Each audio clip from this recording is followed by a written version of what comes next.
Hello बच्चों, स्वागत है आपका एक बार फिर से मेरे YouTube चैनल चंदन सर कानपुर में। बच्चों, जैसे मैंने आपसे वादा किया था कि मैं बहुत जल्द आपके लिए फ्री और कंप्लीट कोर्स लेके आने वाला हूं। किसके लिए? उत्तर प्रदेश पुलिस और लेखपाल के लिए।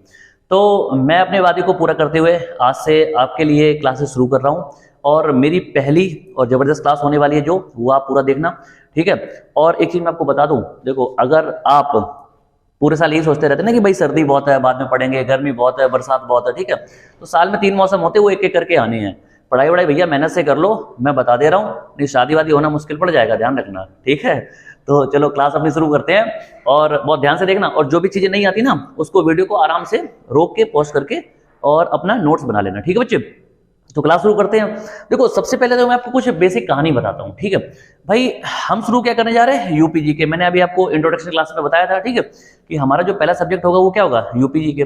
तो यूपीजी के जब हम पढ़ेंगे तो उत्तर प्रदेश के बारे में पढ़ेंगे। उत्तर प्रदेश की शुरुआत कहाँ से हुई भैया? कहाँ से हुई? कहानी का किसकी कहानी क्या थी इसके पीछे की?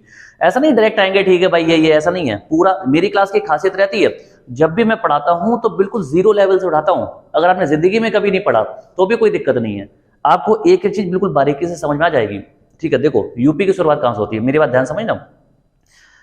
अंग्रेज हमारे देश में आए, अंग्रेजों ने देश पे कब्जा कर लिया, ये बात सबको पता है, ठीक है। 1757 का प्लासी का युद्ध, 1764 का बक्सर का युद्ध, ये 2 युद्ध हुए। इन युद्ध में क्या किया कि अंग्रेजों ने हमारे देश पे लगभग पूरी तरह से कब्जा कर लिया। शासन व्यवस्था शासन करना शुरू कर दिया, कुछ व्यवस्थाएं की गई, कुछ एक्ट लाए, ठीक है। और ऐसे करके भाई कब्जा कर लिया, चलता रहा।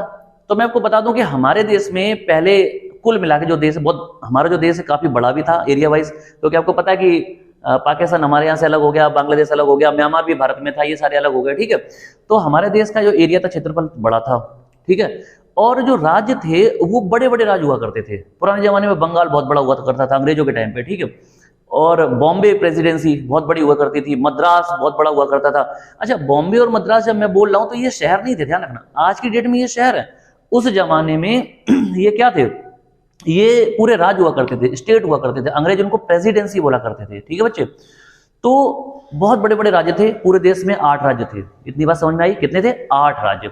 जब हमारा देश आजाद हुआ उस समय राज्यों की संख्या कितनी थी? 14 थी, ठीक है। देश आजाद हुआ, देश का संविधान जब लागू हुआ उस समय हमारे देश की जो राज्यों की जो संख्या थी वो कितनी थी? 14 थी। और भारतीय संविधान में जब संविधान बनकर तैयार हुआ, लिखा गया था, तो उसमें मूल रूप से जो भाषाएं थी वो भी कितनी थी? 14 थी, ठीक है, 14 भाषाएं थी।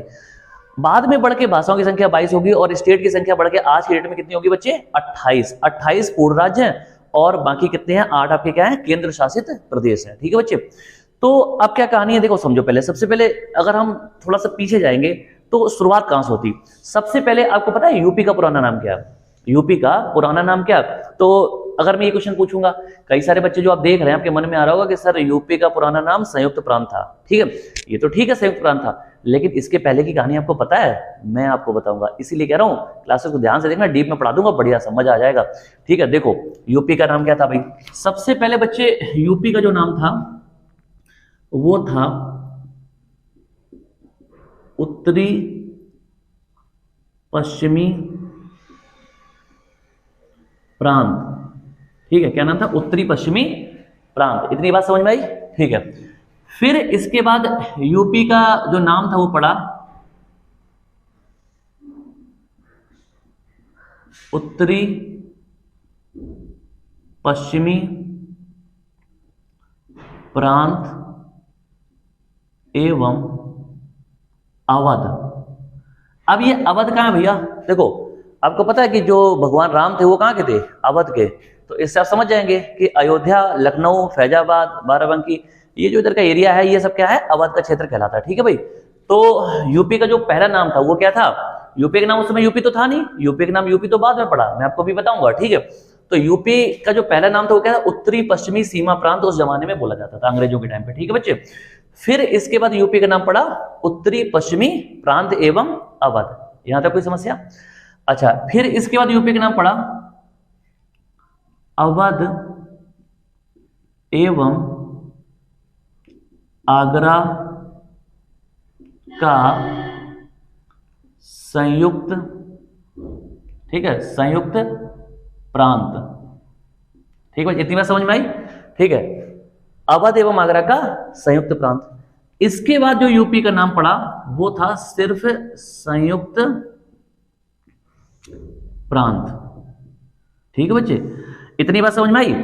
अच्छा अब देखो फिर से समझो, जो मैंने आपको बताया है उत्तरी पश्चिमी सीमा प्रांत यूपी का नाम जो है वो था कब, तो ये था बच्चे 1836 में, यानी कि 1836 में। 1836 में यूपी को क्या कहा गया, ठीक है, उत्तरी पश्चिमी प्रांत कहा गया। ठीक है, अच्छा इसके बाद बच्चे फिर टाइम आया 1877 यानी कि 1877 का।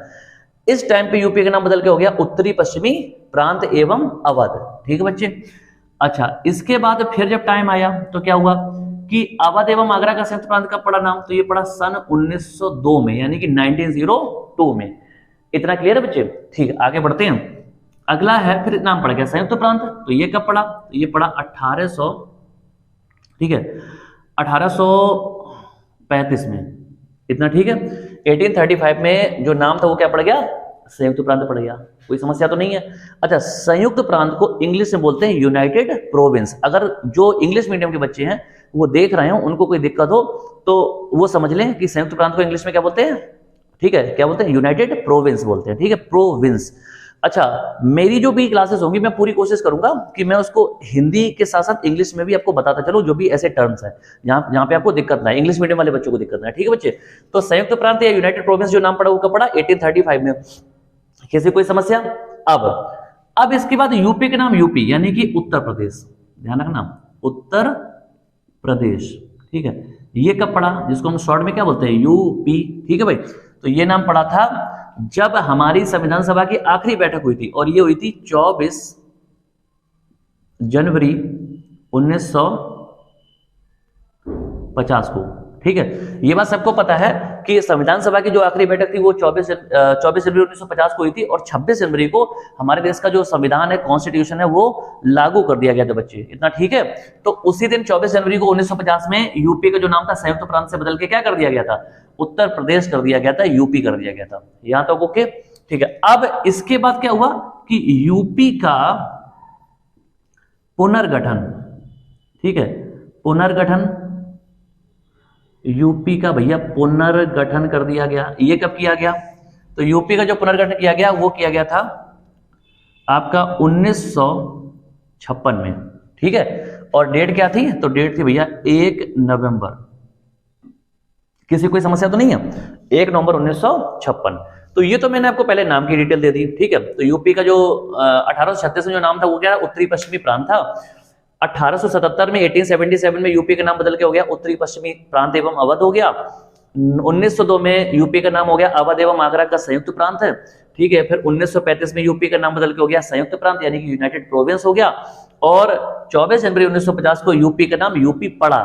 ठीक है, उत्तर प्रदेश का नाम उत्तर प्रदेश का पड़ा, पहली बार पड़ा 24 जनवरी 1950 को, और फिर 1 नवंबर 1956 को यूपी का पुनर्गठन हो गया। ठीक है, अब पुनर्गठन क्या होता है, देखो पुनर्गठन मतलब अंग्रेज यहां से चले गए थे, अंग्रेजों ने चीजें अपने हिसाब से बसा रखी थी। ठीक है, तो जब देश हमारा आजाद हो गया, संविधान लागू हो गया, तब यूपी को व्यवस्थित तरीके से संरचित रिस्ट्रक्चर्ड किया गया। ठीक है, हिंदी के कभी कभी ऐसे वर्ड होते हैं जो थोड़े से फंस जाते हैं। ठीक है, तो मैंने क्या होता है, रिस्ट्रक्चर किया गया, है ना, सही से संरचनाबद्ध किया गया, किसे, यूपी को। ठीक है, अब इसका ये मतलब है कि यूपी का कौन सा ऑफिस कहाँ होगा, कितनी विधानसभा सीटें होंगी, कितनी लोकसभा सीटें होंगी, कितनी राज्यसभा सीटें होंगी। ठीक है, यूपी का स्ट्रक्चर क्या होगा, कितने जिले होंगे, कितने भाग होंगे, कितने संभाग होंगे, कितने मंडल होंगे, कितने निगम होंगे, इस तरह की चीजें। ठीक है बच्चे, स्पीड ज्यादा हो ना तो वीडियो को थोड़ा स्लो कर लेना, यूट्यूब पे ऑप्शन होता है। ठीक है, साइड में देखना, अगर आप वीडियो की स्पीड बढ़ाना चाहते हैं तो भी ऑप्शन होता है, स्पीड कम करना चाहते हैं तो भी ऑप्शन होता है, और ना पता हो तो मुझसे पूछ लेना, मैं बता दूंगा। ठीक है, स्पीड इसलिए रख रहा हूं ताकि हम कम टाइम में ज्यादा से ज्यादा पढ़ पाए। ठीक है बच्चे, तो समझ में आई बात। तो यूपी का जो पुनर्गठन है वो 1956 में कर दिया गया। इतना ठीक है। ठीक है, अच्छा अब क्या हुआ कि अच्छा खासा भैया यूपी हमारा चल रहा था, ठीक है, कोई समस्या नहीं। फिर क्या हुआ कि सरकार ने क्या किया, सरकार के दिमाग में आया और इन्होंने क्या किया कि डेट थी भैया 9 नवंबर, ठीक है, और सन 2000, ठीक है, 9 नवंबर 2000, इस डेट में क्या किया कि यूपी से भाई अलग कर दिया, किसे, यूके को। यूके का मतलब क्या हो गया, उत्तराखंड को। ठीक है, और यूपी से यूके को यानी कि यूपी से उत्तराखंड को अलग कर दिया, और यूपी के कितने जिलों को काटकर, तो 13 जिलों को। ठीक है, कितने जिले, 13, समझ में आई बात? ठीक है। अच्छा, उत्तराखंड अलग बनाने का जो पर्पस था वो क्या था, मैं आपको बता दूं बच्चे। ठीक है, देखो किसी भी राज्य की जो राजधानी होती है, ठीक है, वो बड़ी महत्वपूर्ण जगह होती है, और जितना भी सरकारी काम काज है, लोगों का भी काम होता है, वो राजधानी से होता है। राजधानी हमारी लखनऊ, को पता ही है। ठीक है। अच्छा, काफी जो उत्तराखंड का एरिया काफी पहाड़ी एरिया है, बहुत दूर दूर लोग रहते हैं, ऊंचाई पे रहते हैं। आप ये समझो कि 2-2, 250, 300 किलोमीटर पहाड़ों पे रहते हैं। उनको नीचे उतरने में पता चला 1 दिन लग गया पूरा। ठीक है, फिर उसके बाद वो यहाँ पे आते हैं, बड़ी समस्याएं हो जाती हैं। तो इतना बड़ा राज्य था, और सबसे बड़ी दिक्कत क्या थी कि उत्तराखंड जो हिस्सा काट के अलग किया गया वो पूरा पहाड़ी था, और बाकी बचा हुआ यूपी कैसा है, मैदानी है। तो इस वजह से भौगोलिक आकृति को देखते हुए, है ना, और कुछ राजनीतिक कारणों को देखते हुए सरकार ने डिसीजन लिया कि हम यूपी से उत्तराखंड को अलग कर देंगे, यानी कि हम इस हिस्से को अलग कर देंगे और एक नया राज्य बना देंगे। बात समझ में आई? ठीक है। तो यूपी के कितने जिले, 13 जिलों को, 13 डिस्ट्रिक्ट को अलग करके क्या बना दिया गया, क्या बनाया गया, उत्तराखंड बनाया गया। बात समझ आई? उत्तराखंड जब बना था सन 2000 में, तो उस समय उसका नाम उत्तरांचल था। क्या नाम था, उत्तरांचल। और बाद में इसका नाम चेंज करके क्या कर दिया गया, उत्तराखंड कर दिया गया। बात समझ में आई? राजधानी किसे बना दिया गया, देहरादून बना दिया गया। इतना सबको क्लियर है? ठीक है। अच्छा, अब देखो बच्चे, तो यहां पे हम देख रहे हैं कि 9 नवंबर 2000। अच्छा, एक ही ध्यान रखना, मैं आपको सिर्फ यूपीजी के नहीं पढ़ाऊंगा, यूपीजी के तो हमारा मेन है ही, वो हम पढ़ा ही रहे हैं, लेकिन यूपीजी के साथ मैं आपको एक्स्ट्रा क्वेश्चन भी बताता जाऊंगा, जिससे पेपर में आपको दिक्कत नहीं आएगी, बहुत अच्छी तैयारी हो जाएगी। ठीक है। अब देखो एक्स्ट्रा क्वेश्चन क्या है कि सन 2000 में 3 राज्य बनाए गए थे। ठीक है। पहला जो राज्य था वो मध्य प्रदेश से अलग अलग करके क्या छत्तीसगढ़ बनाया गया था, और उसकी जो डेट थी, देखो ईयर तीनों का सेम था, सन 2000, लेकिन जो डेट थी वो 1 नवंबर थी। ठीक है। और 9 नवंबर को क्या हुआ, यूपी से उत्तराखंड को अलग किया, और उसके बाद 15 नवंबर को बिहार से झारखंड को अलग कर दिया, और इस तरह से ये 3 नए राज्य बन गए। ठीक है। और उसके बाद 2 जून 2014 को आंध्र प्रदेश से अलग करके क्या कर दिया, तेलंगाना बना दिया। बात समझ में आ रही बच्चे? ठीक है, इतना तो हमने समझ लिया। कोई दिक्कत हो तो कमेंट करके बता देना। ठीक है। अगला है, इसके बाद फिर आते हैं ये राजधानी। ठीक है। यूपी की जो पहली राजधानी थी, आपको पता पुराने जमाने में क्या थी, वो थी आगरा। आप सोचेंगे सर आगरा, हाँ भाई आगरा थी उस समय, टाइम काफी हो गया। ठीक है। फिर राजधानी बनाई गई इलाहाबाद। अच्छा, इलाहाबाद मैंने इसलिए लिखा क्योंकि पुराना नाम था, है ना, और अब इस समय क्या है, प्रयागराज हो गया। तो पहले पुरानी राजधानी थी कि आगरा थी, फिर इलाहाबाद हो गई, फिर राजधानी बन गई हमारी लखनऊ। और लखनऊ जो राजधानी बनी थी वो 1921 में बनी थी, 1921 में। ठीक है। लेकिन जिस समय लखनऊ राजधानी बनी थी उस समय ये कैसी थी, आंशिक राजधानी थी। ठीक है। मतलब उसको टेम्परेरी कह सकते हैं, बना दी गई थी। बाद में सरकार ने क्या किया कि लखनऊ को ही स्थायी राजधानी बना दिया। ठीक है, परमानेंट बना दिया, और तब से हमारे यहाँ की जो राजधानी है, कैपिटल है स्टेट की, वो क्या है, लखनऊ है, अभी भी है, सबको पता है। इतना क्लियर है? ठीक है। अच्छा, अब हमारे यहाँ जो हाई कोर्ट है, थोड़ा उसकी बात कर लेते हैं। ठीक है। अच्छा, आपको पता है कि देश में लगभग सभी राज्यों में उनके खुद के हाई कोर्ट है, और हाई कोर्ट किसी भी राज्य का सबसे बड़ा कोर्ट होता है, और देश में जो सबसे बड़ा कोर्ट होता है वो क्या होता है, सुप्रीम कोर्ट होता है। इतना क्लियर है? सुप्रीम कोर्ट को हम हिंदी में बोलते हैं उच्चतम न्यायालय। ठीक, क्या बोलते हैं, उच्चतम न्यायालय, या फिर एक और उसका नाम होता है सर्वोच्च न्यायालय। और हाई कोर्ट को हम हिंदी में बोलते हैं क्या, उच्च न्यायालय। इतना क्लियर है? ठीक है। तो हाई कोर्ट को, अब जब हाई कोर्ट की बात चली गई है तो मैं आपको थोड़ा सा बता देता हूं, देखो समझना मेरी बात को। हाई कोर्ट की जब बात करते हैं तो देखो, सबसे पहले हमारे देश में अंग्रेजों ने क्या किया कि सन 1861 में, ठीक, कब, 1861 में, 1861 में वो एक एक्ट लेकर आए। एक्ट का मतलब होता है भैया कानून या अधिनियम। बात समझ में आई? तो जब वो एक्ट लेके आए, उस एक्ट के तहत उन्होंने डिसाइड किया कि हम क्या करेंगे कि हम हाई कोर्ट की स्थापना करेंगे। ठीक है। अब इसका मतलब क्या, देखो अंग्रेज भारत में पूरी तरह से कब्जा तो कर ही चुके थे, तो अंग्रेजों ने सोचा कि भैया अब तो हमें यहीं रहना है, हमें कौन निकालने वाला है, हमारे पास तो पावर है। तो उन्होंने कहा भाई यहीं रहना है। अब यहाँ रहना है तो उन्होंने कहा चीजें हम सिस्टमैटिक करेंगे। ठीक है। अंग्रेजों का जो स्टाइल था ना, वो बड़ा पढ़ा लिखा तरीके से चलते थे वो। ठीक है। तो उन्होंने कहा कि अब तो हमें यहीं पे रहना है, तो क्या करते हैं कि हम अलग अलग राज्यों में हाई कोर्ट खोलते हैं, जिससे वहां के जो मामले हैं वहां का जो हाई कोर्ट है वो देख लेगा, समस्याएं कम हो जाएंगी थोड़ी सी। ठीक है। इसके तहत अंग्रेज एक एक्ट लेके आए, एक कानून लेके आए, 1861 का जो एक्ट था, और इस एक्ट के तहत उन्होंने कहा कि भाई हम भारत में क्या करेंगे, हाई कोर्ट स्थापित करेंगे। तो इस एक्ट के तहत पहली बार, देखो ध्यान समझना, एक्ट आया था कब, 1861 में, 1861 में, और 1862 में। ठीक है। 1862 में क्या किया गया कि यहां पर 3 भारत में कोर्ट स्थापित कर दिए गए। कौन से, हाई कोर्ट। ठीक है। और वो कौन से थे, एक था भाई जिसको हम बोलते हैं कलकत्ता। अच्छा, ये कलकत्ता में इसलिए बोलूं कि उस जमाने में नाम कलकत्ता था, आज हो गया कोलकाता। ठीक है। दूसरा था आपका बॉम्बे, बात समझ, जिसको मुंबई बोलते हैं। और तीसरा था भाई मद्रास। बात समझ में आई? ठीक है। तो अंग्रेजों ने क्या किया कि 1861 में कानून लेके आए कि भारत में हाई कोर्ट स्थापित करेंगे, और 1862 में उन्होंने भारत में 3 हाई कोर्ट स्थापित कर दिए। पहला कलकत्ता, दूसरा बॉम्बे, तीसरा मद्रास। अच्छा, तीनों के ईयर सेम थे, ठीक है, 1862 ईयर सेम थे। लेकिन फिर भी अगर क्वेश्चन आ जाए कि इनमें से कौन सा एक था, तो उसका आंसर होगा कलकत्ता, क्योंकि मैंने क्रम से लिखे हैं, सबसे पहले कलकत्ता, फिर बॉम्बे, फिर मद्रास, ठीक है, और तीनों ही सन 1862 के हैं। कोई समस्या तो नहीं? आगे देखो, तो ये 3 भाई कोर्ट स्थापित कर दिए। फिर इसके बाद भारत में जो चौथा कोर्ट था वो था सन 1866 का, 1866 का, और कौन सा था? Allahabad high court.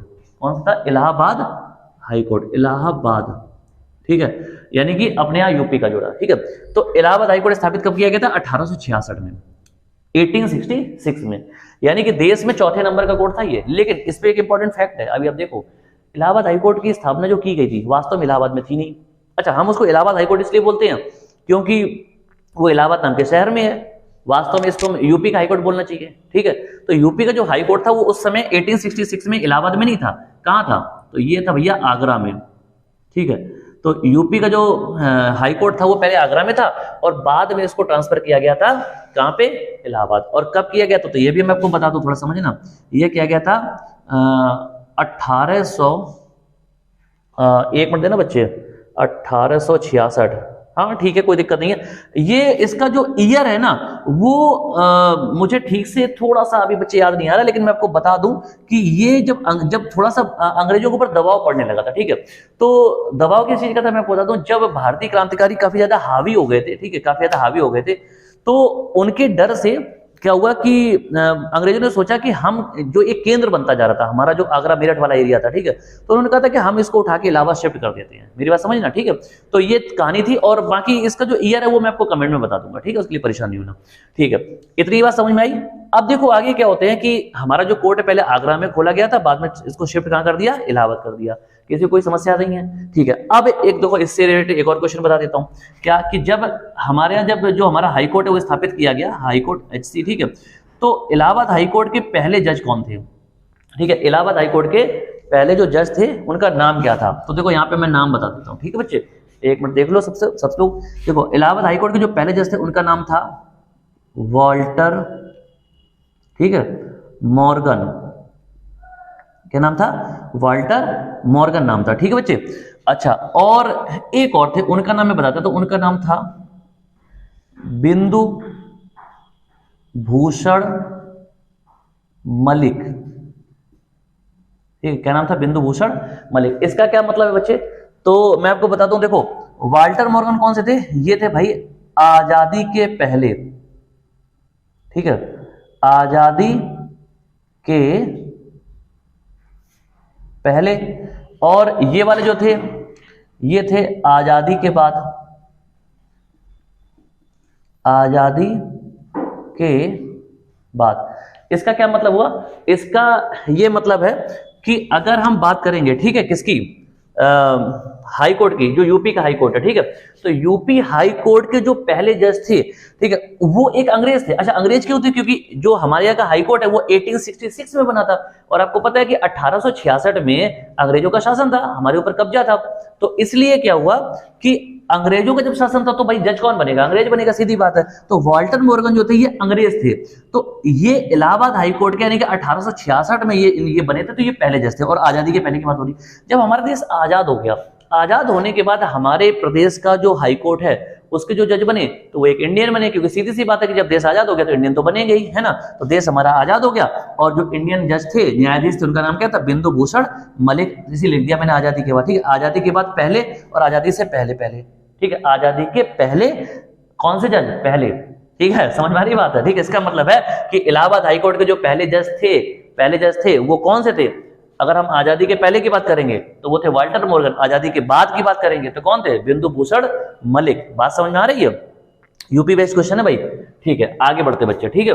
अच्छा, इसके बाद अब देखो यहाँ पे एक क्वेश्चन आता है कि लोकायुक्त, ठीक है, लोकायुक्त, ठीक है। तो अभी पिछले दिनों में कोई पेपर हुआ था, उसमें क्वेश्चन पूछा गया था कि यूपी के जो लोकायुक्त है उसका कार्यकाल कितने साल का होता है, ठीक है। तो यहाँ देखो, मैं पहले तो ये बताऊंगा कि लोकायुक्त होता क्या है। मैंने आपको एक चीज बहुत क्लियर बताई है, मैं कभी भी किसी क्वेश्चन को रटाता नहीं हूं, ठीक है, जबरदस्ती नहीं कि ऐसे रट लो, ठीक है। हर चीज के पीछे की जो कहानी है, कंसेप्ट है, वो बताता हूँ, ठीक है। तो आप पहले समझो भी तो कि भैया ये लोकायुक्त होता क्या है, रट लिया ऐसे नहीं काम चलेगा। लोकायुक्त क्या होता है वो पूरा बताऊंगा, ठीक है। तो लोकायुक्त देखो, यूपी के जो पहले लोकायुक्त थे उनका नाम था विशंभर दयाल, विशंभर दयाल, ठीक है, और दयाल, ठीक है। इनके नाम के आगे हम ये और लगा देते क्या, न्यायमूर्ति, न्यायमूर्ति। अच्छा, ऐसा क्यों लगाया, क्योंकि न्यायमूर्ति मींस आपको पता है क्या होता है, जज होता है, ठीक है। अच्छा, अब सबसे पहले हम जरा लोकायुक्त के बारे में समझते हैं। देखो लोकायुक्त क्या होता है, एक स्टेट में एक ऐसा पद बनाया गया है जो कि भ्रष्टाचार संबंधी मामले देखता है, ठीक है। इसका ये मतलब है कि अगर किसी भी सरकारी डिपार्टमेंट में कहीं कोई खुराफात हो रही है, कोई भ्रष्टाचार हो रही है, आम इंसान परेशान है, तो वो अपनी लोकायुक्त में शिकायत कर सकता है। अच्छा, केंद्र में लोकपाल का पद होता है, सेम चीज है, लेकिन केंद्र में अगर होगा तो वो लोकपाल कहलाएगा और राज्य में होता तो लोकायुक्त कहलाता है, ठीक है। हालांकि हम देखते हैं कि भ्रष्टाचार काफी है और ये सही से काम नहीं कर पाता है, ठीक है। अभी बहुत सारे लोगों को पता ही नहीं है लोकायुक्त के बारे में, ठीक है। तो वास्तव में ये इसकी जो स्थापना की गई थी वो इसलिए की गई थी कि लोगों को अगर कोई समस्या है, भ्रष्टाचार संबंधी कोई समस्याएं हैं, तो आप जाके इसमें शिकायत कर सकते हो और कार्रवाई होगी, ठीक है। तो इसके तहत बनाया गया था। तो लोकायुक्त जो पद है, मैंने आपको बता दिया किस लिए, भ्रष्टाचार संबंधी मामलों को देखने के लिए, ठीक है, उन पे इन्वेस्टिगेशन करने के लिए, उन पे कार्रवाई करने के लिए, ठीक है। तो लोकायुक्त का जब पद बनाया गया तो हमारे राज्य में पहले जो लोकायुक्त थे उनका नाम क्या था, उनका नाम था न्यायमूर्ति विशंभर दयाल। इतनी बात समझे। अच्छा, न्यायमूर्ति इसलिए क्योंकि आपको पता है कि भाई कोई भी जो भ्रष्टाचार संबंधी है या इन्वेस्टिगेशन है, जांच है ना, या न्याय का काम है, ये कौन करेगा, इसका काम जज करता है ना भाई, जज का काम होता है। तो इसीलिए जो जज होते हैं ना, कौन से जज, रिटायर्ड जज होते हैं कई बार, उनको इस पद पे बैठाया जाता है, ठीक है। तो ये विशंभर दयाल कौन थे, पहले लोकायुक्त थे यूपी के। अच्छा, अब यूपी में लोकायुक्त का जो कार्यकाल है वो कितने टाइम का होता है, ठीक है। यहाँ पे देखेंगे कि जो कार्यकाल है, कार्यकाल मतलब कितने साल वो पद पे रहेगा, ठीक है। तो यूपी में लोकायुक्त का जो कार्यकाल है वो कितना है, 8 वर्ष, यानी कि 8 साल का है भाई, ठीक, समझ में आ रही बात। 8 वर्ष तक लोकायुक्त रहता है। और ये पेपर में क्वेश्चन पूछा गया था कि यूपी में लोकायुक्त का कार्यकाल कितने साल का होता है, तो आंसर क्या था उसका, 8 साल का होता है भाई।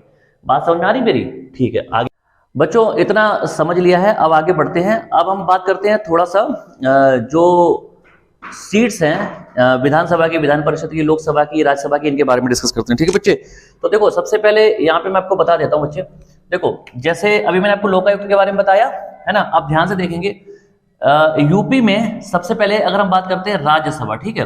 तो राज्यसभा की कितनी सीट है, ठीक है, तो कितनी है बताओ, तो आंसर हो जाएगा 31, 31 है ना। लोकसभा की कितनी सीट है, लोकसभा इसकी सीट्स हैं बच्चे 80, ठीक है। और इसके बाद आ जाता है विधान, ठीक है, परिषद। विधान परिषद की सीटों की जो संख्या है वो बच्चे है आपकी 100, ठीक है। और फिर आता है आपका विधान सभा। विधानसभा में जो सीटों की संख्या है वो है 403, ठीक है बच्चे। अब देखो यहां पे एक क्वेश्चन मैं आपको बताता हूं। सबसे पहले एक शब्द है जिसको हम बोलते हैं विधान मंडल, ठीक है। ये विधान मंडल क्या होता है, जैसे कभी कभी मान लो क्वेश्चन पूछ दिया गया कि विधानसभा, विधान परिषद और विधान मंडल में क्या अंतर है, ठीक है। तो इसको मैं समझाता हूं। देखो यहाँ पे हम देख लेते हैं थोड़ा सा, यहाँ पे देखिए जगह बनाता हूं मैं। यहाँ पे जैसे आपने देखा होगा कि संसद है, ठीक है। संसद हमारी जो है जिसको हम इंग्लिश में क्या बोलते हैं, पार्लियामेंट। संसद के 2 सदन है बच्चे, पहला है राज्यसभा और दूसरा क्या है, लोकसभा। इतनी बात समझ में आई, ठीक है। संसद में 2 सदन है ना, और 2 सदनों से मिलकर बनती है। तो पहला राज्यसभा है जिसको हम उच्च सदन, ठीक है, या फिर अपर हाउस कहते हैं, और लोकसभा को क्या कहते हैं, निम्न सदन या लोअर हाउस कहते हैं। इतनी बात समझ में आई बच्चे, ठीक है, क्लियर है। अच्छा, अब इसी तरह से राज्यों की बात करते हैं, ठीक है। तो राज्यों में 2 सदन है, एक है विधान परिषद, एक है विधानसभा, ठीक है। तो विधानमंडल जो है इसके 2 भाग हैं, ठीक है। कौन कौन सा, पहला है विधान परिषद और दूसरा विधानसभा। यानी कि हम कह सकते हैं कि जिस तरह से केंद्र में संसद होती है वैसे ही राज्यों में क्या होता है, विधान मंडल होता है, ठीक है। जैसे संसद के 2 भाग होते हैं, राज्यसभा और लोकसभा, वैसे ही यहाँ पे राज्यों में क्या होता है, विधान परिषद और विधानसभा होता है। विधान परिषद उच्च सदन होता है, अपर हाउस होता है, और विधानसभा लोअर हाउस होता है, यानी कि निम्न सदन होता है। बात समझ में आई, ठीक है। तो हम कह सकते हैं, अगर डिफरेंस पूछा जाए तो हम कह सकते हैं कि विधानमंडल के दो भाग होते हैं, पहला है, दो सदन होते हैं, पहला है विधान परिषद और दूसरा विधानसभा। ठीक है, या हम ये भी कह सकते हैं कि विधान परिषद और विधानसभा मिलके क्या बनाते हैं, विधानमंडल बनाते हैं। बात समझ आई? विधानमंडल जो है वो, यानी कि हम कह सकते हैं जो विधान परिषद और विधान सभा को मिलकर बनता है, तो विधान परिषद देश में सारे राज्यों में नहीं है। ठीक है, बहुत सारे ऐसे राज्य, ज्यादातर ऐसे राज्य जहां पे सिर्फ विधानसभा होती है। ठीक है, जैसे मान लो मध्य प्रदेश की बात करें तो मध्य प्रदेश में क्या सिर्फ विधानसभा है, विधान परिषद नहीं है। विधान परिषद कहां पे है? जैसे यूपी में आपको दिख रहा है यहाँ पे, ठीक है, बिहार में, महाराष्ट्र में, ऐसे राज्यों में है। तो इन दोनों को मिलकर क्या बनता है, विधानमंडल बनता है। तो मैंने सीटों की संख्या बच्चों आपको बताई। देखो, राज्यसभा में सीटों की संख्या कितनी है, 31 है। लोकसभा में कितनी है, 80 है। और कहां की बात हो रही है, यूपी की, है ना। विधान परिषद में सीटों की संख्या कितनी है, 100 है। विधानसभा की कितनी है, 403 है। देखो, अब एक चीज समझना बच्चे, 403 विधानसभा सीट है। यहां पे मैं लिख देता हूं, उत्तराखंड, जब यूपी से उत्तराखंड अलग हुआ है, ठीक है, यूपी से उत्तराखंड जब अलग हुआ है, उस समय सीटों की संख्या कितनी थी? ठीक है, तो यानी कि सन 2000, आपको पता है सन 2000 में क्या हुआ कि यूपी से अलग हो गया था क्या, उत्तराखंड, यानी कि यूके। ठीक है, तो उस समय जो सन 2000 से पहले यूपी में विधानसभा सीटों की संख्या थी वो थी 425। बच्चे बात समझ आई? कितनी, 425। अच्छा, जब उत्तराखंड को अलग कर दिया गया तो यूपी में विधानसभा सीटें कितनी बची, 403 बची, क्योंकि जब एरिया कम हो गया, आबादी कम हो गई, तो सीटें भी कम हो गई। बात समझ में आई? अच्छा, अब आपको पता है बच्चे कि यहाँ पे अपने यहाँ यूपी में, हमारे यहाँ, है ना, जो चुनाव है, इलेक्शन है, वो होने वाले हैं। ठीक है, इलेक्शन होने वाले हैं, और चुनाव कब हो रहे हैं, अभी 2022 में, है ना, डेट भी आ गई, 10 फरवरी से शुरू हो रहे हैं। तो बच्चे एक बात बताऊं मैं आपको, देखो, इससे पहले जो चुनाव है यूपी विधानसभा के कब हुए थे, सन 2017 में। ठीक है, 2017 में विधानसभा चुनाव हुए, बीजेपी को काफी सारी सीटें मिली, योगी जी बन गए क्या, मुख्यमंत्री। बात इतनी तो सबको पता ही है। ठीक है, अब 2017 के जब चुनाव हुए यूपी में, तो उस समय कितने वोटर थे, वोटर का मतलब क्या होता है, मतदाता। ठीक है, अच्छा, चुनाव आयोग के जो आंकड़े आते हैं उसके हिसाब से 2017 में यानी कि 2017 में जब यूपी में इलेक्शन हुए, तो उस समय यूपी में कुल मतदाताओं की संख्या थी 14.12 करोड़। बात समझ आई? 14.12 करोड़, यानी कि 14 करोड़ 12 लाख। ठीक है, इतने क्या थे, वोटर थे, मतदाता थे जो वोट दे सकते थे। ठीक है, अच्छा, अब चूंकि 2022 में हो रहे हैं, तो अब चुनाव जब होंगे तो फिर नए आंकड़े आएंगे, तो उसमें वोटर जो है उम्मीद है कि बढ़ जाएंगे। बात समझ आ रही? पूरे देश में आपको पता है कि यूपी जनसंख्या के हिसाब से सबसे बड़ा क्या है, राज्य है। ठीक है, और सबसे ज्यादा यहाँ पे आबादी भी है और सबसे ज्यादा वोटर भी है। तो इतने वोटर किसी भी राज्य में नहीं है बच्चे। इतनी बात समझ आ गई? ठीक है, तो हमने आज की जो हमारी क्लास है, ठीक है, उसमें हमने कई सारी चीजों को कवर किया है। और एक चीज मैं आपको बता दूं कि चूंकि यूपी का मैं ओवरव्यू दे रहा हूं, ये बड़े इंपॉर्टेंट क्वेश्चन होते हैं, एक एक सिंगल लाइन के क्वेश्चन है, और ये बहुत बार पेपर में पूछते हैं, तो इनको आप ध्यान से पढ़ें। ठीक है, और अभी एक लेक्चर में तो ये कवर होगा नहीं, तो मैंने आपको पहले भी बताया था, तो ये हम 2 पार्ट, 3 पार्ट, 4 पार्ट में मेरा ये लेक्चर आएगा। ठीक है बच्चे, तो मैं जितने भी बचे हुए इसके फैक्ट हैं वो सारे आपको आगे आने वाली क्लासेस में कवर कर लूंगा। ठीक है, तो आज मैंने आपको जो भी पढ़ाया उस चीज को आपने ध्यान से देख लेना। स्क्रीनशॉट आप ले सकते हो, या वीडियो को रोक के आप क्या कर सकते हो कि अपने नोट्स बना सकते हो, नोट्स बना लेना बच्चे। ठीक है, और इसके बाद अगर किसी बच्चे को कोई दिक्कत आए तो आप मुझे कमेंट करके बता सकते हो, या फिर अगर किसी बच्चे के पास मेरा मोबाइल नंबर है तो आप मुझे व्हाट्सएप पे मैसेज करके बता सकते हो। ठीक है, और कोई दिक्कत हो तो कमेंट कर दो। अच्छा, और अगर आपको मेरी बच्ची की क्लासेस अच्छी लग रही हैं, ठीक है, तो आपसे इतना कहना चाहूंगा कि आप जो है क्या करोगे, ज्यादा से ज्यादा चैनल को सब्सक्राइब करें, खुद भी करें, और घर में सबको करा दें, अपने दोस्तों को कराएं, पड़ोसियों को करा दें। हमें एक क्रांति लानी है। ठीक है बच्चे, मेरा एक टारगेट है कि मैं अभी तक ऑफलाइन पढ़ा रहा था, ऑफलाइन में बच्चे मुझे एक बहुत लंबा एक्सपीरियंस है। ठीक है, अगर पूरे ओवरऑल एक्सपीरियंस को मैं काउंट करूंगा तो 17-18 साल का एक्सपीरियंस है मुझे। ठीक है, और अगर एक्चुअल में मान लो कॉम्पिटिशन की भी बात कर लेता हूं, ठीक है, तो करीब 12-14 साल का एक्सपीरियंस तो हो ही गया मुझे। ठीक, अच्छा खासा एक्सपीरियंस है, मेरे पढ़ाए हुए बहुत सारे बच्चों का सिलेक्शन हुआ।